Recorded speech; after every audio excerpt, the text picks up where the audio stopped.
tụi này thì rửa xuống nó sẽ cắt mày ngay cái nhiên tìm chơi cái nó sẽ nên boka kia cái hiền cái bazar set không mấy bazar set này cái này về thì cái hiền ara le lắm mấy cái pura này à rồi hết cả tầm khúc mày này hiền này alang afia vắt thầy đó afia tiếp tục lúa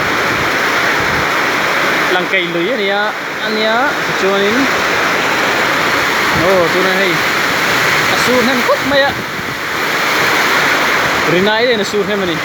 thì thốt bây giờ kan một cái mình rin nó mà xem nó khúc mày á dù va tên đến đây asun hen thì cho xiết mày á asun trên police là thì cũng thế nên về dễ tay là còn xem nó thì cho xiết là cái hay mấy còn thẹp cái này không nó giống cái cũ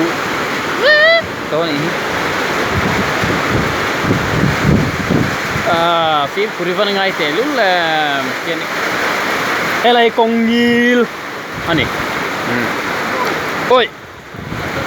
mô anh nhá ai rút phi lông